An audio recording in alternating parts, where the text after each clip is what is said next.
அதிர்ஷ்டம் நியூஸுக்கு வரவேற்கிறோம். மா சுப்பிரமணியனை கை வைத்த வரப்போகிறது ஆப்பு. பறிமுதல் செய்யப்பட்ட சொத்துக்கள். என்னங்க சொத்த பறிமுதல் பண்ணிட்டாங்களா? அப்படின்னா ஆமா, கோல்ட்ரீப் அப்படிங்கிற இருமல் மருந்து. ரங்கநாதன் அதனுடைய ஓனர். கொஞ்ச நாளைக்கு முன்னாடி இவங்க அனுப்புன இருமல் மருந்த குடிச்சு மத்திய பிரதேசத்துல 20 குழந்தைகள் இறந்துட்டாங்க. அங்க எதிர்க்கட்சியாக இருக்கிற காங்கிரஸ் இத பெருசா பிரச்சனையை கிளப்பிட்டாங்க.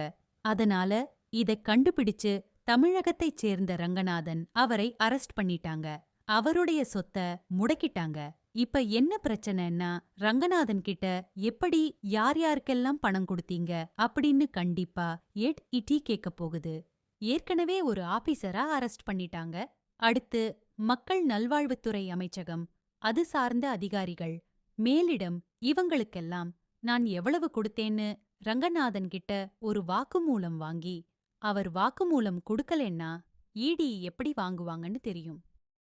ஜெயிலையே இருக்கணுமா? இல்ல அமைச்சரை பத்தி புகார் கொடுக்கறியா? இதான் டீல். அவர் செந்தில் பாலாஜி மாதிரி நான் அதெல்லாம் பண்ண மாட்டேன் அப்படின்னு சொல்லுவாருன்னு நினைக்கிறீங்க? அவர் தொழிலதிபர், உண்மைய சொல்லுவாரு. அப்ப ஆட்டோமேட்டிக்கா மக்கள் நல்வாழ்வுத்துறை அமைச்சர் வீட்டுக்கு வரும். இதனால திமுக மேலிடம் அரண்டு போயிருக்காம்.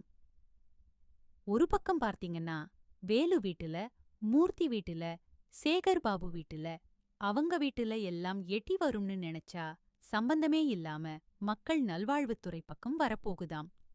சரிங்க, ஏன் பயப்படுறாங்கன்னு கேட்டீங்கன்னா, இவ்வளவு முறைகேடுகள் 1 இல்லையா 2 இல்லையா?